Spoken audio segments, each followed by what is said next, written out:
So, impressive arbitrations. Let's take 3 over a span of years. Kick off in 2001, fast forward to 2021, and then get back in the midst of time to the 80s.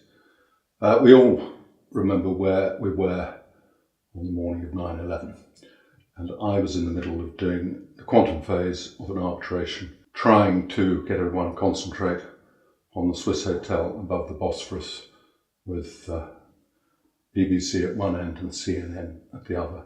That sticks in your mind. It was also an extraordinary case where the chairman of the downstream bit of one of the major oil enterprises was found to have contracted a binding agreement to sell his share in a 5-minute telephone conversation in Beijing. So plenty to remember there. That was 2001. Fast forward to 2021, where the advantage of the pandemic for international lawyers, namely that we can be all over the world without moving, was at its height in an arbitration where I was representing a major Chinese constructor in a classic Belt and Road dispute. I think my chairman was in Uruguay, one wing in Lisbon, another in Madrid. My clients were in Beijing, my expert witness was in Dallas, and someone was in India, which made it very difficult for the chairman, because when he said we will come back at 1:45, he thought it was 1:45 everywhere, but India's half an hour different. So that was extremely impressive. Back in the midst of time, I kicked off my career at Herbert Smith in the 80s, when international arbitration wasn't what it is today. But my first experience of it was enforcing 8 Cocoa Association awards, that's commodity arbitration, was always there, in Borneo. I remember being in court with wigged counsel, un-air-conditioned court, and reports in the newspapers of headhunters, real headhunters, 1/4 mile away.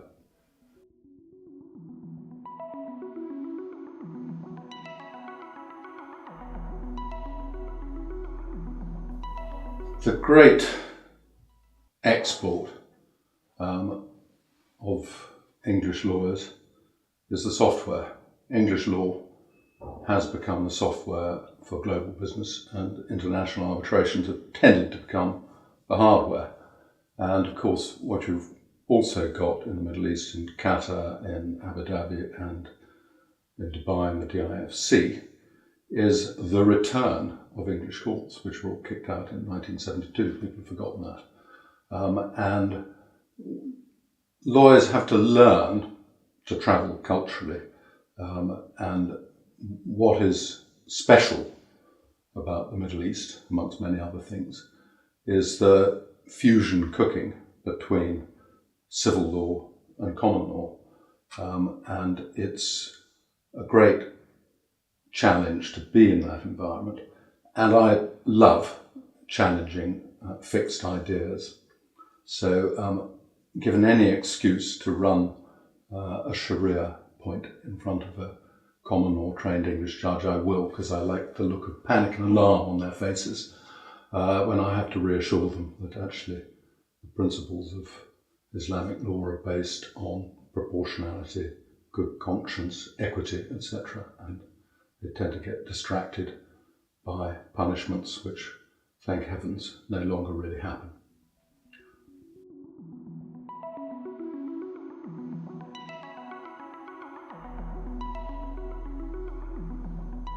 Well, political number one, regulatory change. Back in 1998, they allowed me to get on my back feet in court. I've been doing that pretty consistently ever since. The tectonic change at the moment is, I think, a combination of 2 things. The after effects of the pandemic, which for international lawyers has been, as I said earlier, a case of an ill wind blowing some good. So I've been able to travel to the British Virgin Islands briefly to Indianapolis till I discovered that it was illegal for me to be arbitrating there, without leaving my desk in Dubai.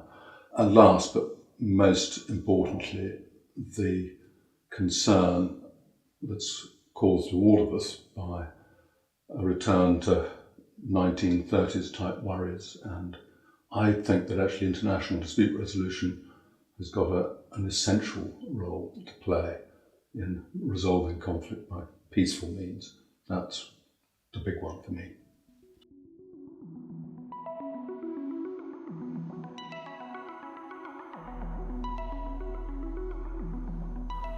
The thing about heroes and life going on is that you never realise many of them are heroes until you see them in the rearview mirror.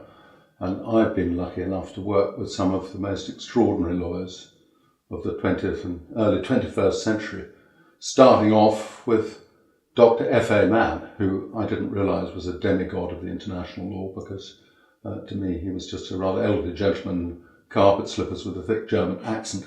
But his life story has been told by his colleagues, most particularly by Lord Lawrence Collins, who is his great mentor, who's written much about the work. And he has really been at the advent of internationalising law and has been largely proven right 20 plus years after his death. So I would name him as one.